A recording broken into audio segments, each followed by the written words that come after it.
আওয়ামী লীগ যদি কোনোদিন আসে এই তুরাগ হত্যাকাণ্ডের নাম দিয়ে এই মিথ্যার উপরে 100 জনকে ফাঁসির দড়িতে ঝোলাবে।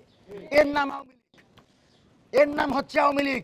যারা মিথ্যাকে মিথ্যা হিসাবে প্রতিষ্ঠিত না করে সত্য প্রতিষ্ঠিত করার চেষ্টা করে সকল আইনকে নিজের করাগণ্ডায় নিয়ে সম্পূর্ণরূপে বাংলাদেশের জনগণের বিরুদ্ধে পদক্ষেপ নেয়। সুতরাং তারেক রহমানের যদি সিদ্ধান্ত এখন না নেয় তাহলে এই তুরাগ হত্যাকাণ্ডের নামে তারেক রহমানকেও জেলে যেতে হবে। সেজন্য সরকারকে বলবো আওয়ামী লীগের বিরুদ্ধে দ্রুত সময়ের ভিতর পদক্ষেপ নেন, আওয়ামী লীগের সকল সংগঠনকে নিষিদ্ধ করেন এবং জুলাইপন্থী সংগঠনদের সকল সাংস্কৃতিক কর্মকাণ্ডে সরকার করে জুলাইকে জিয়ে রাখেন, আমরা সে আহ্বান জানাচ্ছি। আমাদের আজকের দাবিগুলো হচ্ছে অপসাংবাদিকতা ও তথ্য সন্ত্রাসে জড়িত সকল ব্যক্তি গোষ্ঠীকে চিহ্নিত করে জবাবদিহিতার আওতায় আনতে হবে এবং যারা অপরাধী তাদেরকে বিচারের মুখোমুখি করতে হবে। দ্বিতীয়ত, গণমাধ্যমের উপর রাজনৈতিক নিয়ন্ত্রণ এবং প্রভাব কমাতে হবে। সেক্ষেত্রে কোনো মন্ত্রী কোনো গণমাধ্যমের উপদেষ্টা অথবা কোনো গণমাধ্যমের দায়িত্বে থাকতে পারবে না।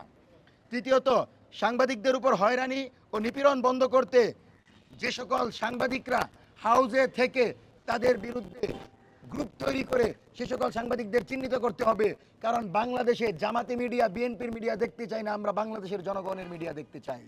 সুতরাং বাংলাদেশের জনগণের মিডিয়া প্রতিষ্ঠিত করতে হলে কোনো মন্ত্রী এমপিকে মিডিয়ার দায়িত্ব দেওয়া যাবে না, বরং যারা নিরপেক্ষ জায়গায় থেকে জুলাই জনতার পক্ষে বাংলাদেশের স্বাধীনতার সার্বভৌমত্বের প্রতি সংবাদ প্রচার করতে পারে মাধ্যমে রাখতে হবে। চতুর্থত, প্রকৃত স্বাধীন নিরপেক্ষ ও পেশাদার সাংবাদিকতা। সেক্ষেত্রে পূর্ববর্তী যে সকল মিডিয়া জুলাইয়ের বিপরীতে ছিল এবং এখন পর্যন্ত জুলাইয়ের যে আকাঙ্ক্ষা সেই আকাঙ্ক্ষায় আসতে পারে নাই, সে সকল মিডিয়া বন্ধ করে দেন। চ্যানেল 1 বন্ধ ছিল এত বছর, হাসিনা তো বলে নাই চ্যানেল 1টা চালু করে দেন, হাসিনা তো বলে নাই দিগন্ত টেলিভিশন চালু করে দেন। তাহলে আপনার এত কেন মায়া? যারা আপনার মেরুদণ্ড ভাঙায় উৎসাহ দিয়েছিল, যারা বাংলাদেশের জনগণকে আয়না করে নিয়েছিল, যারা জুলাইকে জঙ্গি আন্দোলন বলেছিল, আপনি কেন তাদেরকে পৃষ্ঠপোষকতা করেন?